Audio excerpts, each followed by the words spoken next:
नमस्कार विद्यार्थी मित्रांनो, अग्निपंख क्लासेस मुरुड या आपल्या YouTube चॅनलमध्ये आपल्या सर्वांचे स्वागत आहे। विद्यार्थी मित्रांनो, नवोदयची परीक्षा फक्त 25 दिवस राहिलेली आहे आणि या कमी कालावधीमध्ये जर तुम्हाला चांगल्या प्रकारे अभ्यास करायचा असेल तर अग्निपंख क्लासेस मुरुड या आमच्या YouTube चॅनलला लाईक, शेअर आणि सबस्क्राइब करून त्यामधील प्लेलिस्ट मध्ये जाऊन त्यामध्ये गणित आणि बुद्धिमत्तेचे भरपूर व्हिडिओ बनवलेले आहेत। त्या व्हिडिओचा तुम्ही चांगल्या प्रकारे अभ्यास करा आणि चांगले मार्क मिळवण्याचा प्रयत्न करा। चला विद्यार्थी मित्रांनो, बघूया पहिला उदाहरण। एक गाडी 504 किलोमीटर अंतर 4 तास 30 मिनिटांमध्ये कापते, तर गाडीचा वेग किती आहे असं आपल्याला विचारलेलं आहे। 110 किलोमीटर पर तास म्हणजे एका तासामध्ये 110 किलोमीटर जाते का 120 जाते ते आपल्याला या ठिकाणी विचारलेलं आहे। मग अशा प्रकारचं उदाहरण सोडवण्यासाठी एकदम साधं सोपं सूत्र आहे विद्यार्थी मित्रांनो। आपल्याला वेग विचारलेला आहे, वेग बरोबर अंतर छेद वेळ, अशा प्रकारे एकदम साधं सोपं सूत्र आहे। मग आपल्याला अंतर माहिती आहे, अंतर किती आहे 504 किलोमीटर आहे आणि वेळ किती दिलेला आहे 4 तास 30 मिनिट। म्हणजेच काय 4 तास 30 मिनिट म्हणजे 4.5 4.5 तास। मग अशा प्रकारे हे उदाहरण सोडवायचं आहे आपल्याला। मग हे खालचा पॉइंट काढून टाकायचा असेल तर काय करायचं, वर एक शून्य द्यायचा। खालचा पॉइंट काढून टाकला, वर एक शून्य दिला। मग आता काय झालं 5040 भागिले 45। मग या ठिकाणी आपण काटाकाटी करून आपण भाग देऊ। मग या ठिकाणी आपण 9 न भाग देऊ, 9 45, 9 45 किती राहिले या ठिकाणी 5 राहिले। आता 54 झाले, 9 सखी 54 या ठिकाणचा शून्य या ठिकाणी। मग आता 560 भागिले 5, 560 भागिले 5 आलेला आहे या ठिकाणी। 5 1 5, परत 5 1 5 या ठिकाणी 1 उरला। मग आता 5 2 10। अशा प्रकारे त्या गाडीचा वेग तासी आहे 112 किलोमीटर पर तास। एका तासाला ती गाडी 112 किलोमीटर जाते। या ठिकाणी पर्याय आहे सी 112 किलोमीटर पर तास। चला विद्यार्थी मित्रांनो, या ठिकाणी 2 नंबरचं उदाहरण बघू। 10 मजूर दररोज 8 तास काम करून ते काम 12 दिवसात पूर्ण करतात। तेच काम 8 मजूर, बघा या ठिकाणी किती आहेत 10 मजूर आहेत। मग या ठिकाणी 8 मजूर झाले, कमी झाले मजूर। यानंतर बघा इथं 8 तास आहेत, या ठिकाणी 6 तास आहेत, मग तास पण कमी झाले, मजूर पण कमी झाले, तास पण कमी झाले। म्हणजे याचा अर्थ इथं 12 दिवस लागले तर इथं या ठिकाणी 12 पेक्षा जास्तच दिवस लागणार आहेत। मग अशा प्रकारचं उदाहरण सोडवण्यासाठी एकदम साधी सोपी ट्रिक्स आहे। मजूर गुणुले तास गुणुले दिवस, अशा प्रकारे मजूर गुणुले तास गुणुले दिवस, मजूर गुणुले तास गुणुले दिवस, अशा प्रकारे मांडणी करायची। मग 10 मजूर 10 गुणुले तास किती 8 गुणुले दिवस किती लागतात 12 लागतात, बरोबर।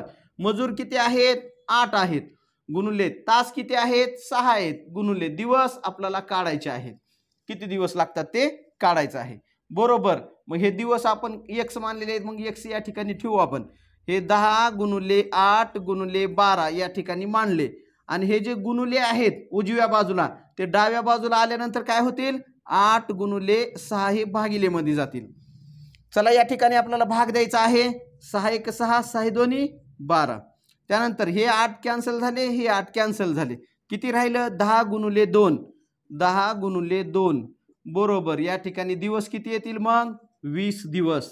x ची किंमत किती आलेली आहे 20 दिवस।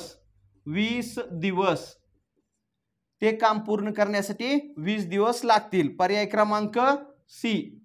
500 रुपयाचे आंबे शेकडा 20% नफा घेऊन विकायचे असतील तर त्या आंब्याची विक्री किंमत किती असायला पाहिजे, या ठिकाणी आपल्याला विचारलेलं आहे।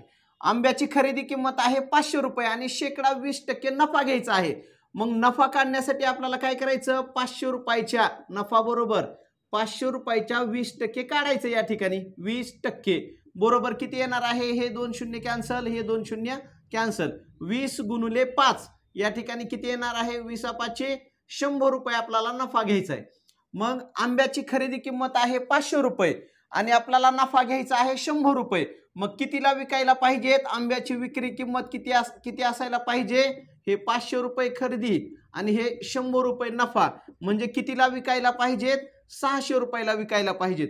पर्याय क्रमांक किती 2 नंबर 600 रुपये विक्री किंमत। चला विद्यार्थी मित्रांनो, या ठिकाणी 4 नंबरचं उदाहरण बघूया. एक कूलर 2600 रुपयाला विकल्याने -20% तोटा झाला. 2600 रुपयाला विकल्याने -20% तोटा झाला. तर त्या कूलरची खरेदी किंमत किती होती ते आपल्याला या ठिकाणी काढायचं आहे. 2600 रुपये विक्री किंमत दिलेली आहे आपल्याला आणि 20% तोटा झालाय. तर त्याची खरेदी म्हणजे ते कूलर घेतलं कितीला होतं हे आपल्याला या ठिकाणी विचारलेलं आहे. साधं सोपं आहे विद्यार्थी मित्रांनो. या ठिकाणी जेवढा आपल्याला तोटा झालेला आहे ती संख्या 100 मधून वजा करायची. 100 वजा 20 बरोबर 80%. 100 वजा 20 बरोबर या ठिकाणी 80. म्हणजे 80 ला या ठिकाणी आता मांडणी करायची त्रैराशिक पद्धतीनं. 80 ला 2600 रुपये. तर 100 ला किती? 100 म्हणजे खरेदी किंमत. मग या ठिकाणी अशा प्रकारे मांडणी केल्यानंतर x बरोबर आपल्याला खरेदी किंमत काढायची आहे त्या कूलरची. मग या ठिकाणी तिरकस गुणाकार करायचा आहे. 100 गुणिले 2600. 100 गुणिले 2600 छेदस्थानी x च्या समोरची जी संख्या आहे ती छेदस्थानी लिहायची भागिले 80. चला या ठिकाणी बघा 20 चोक 80. 20 पाची 100. या ठिकाणी आता 4 ने ह्या 2600 ला भाग देऊ आपण.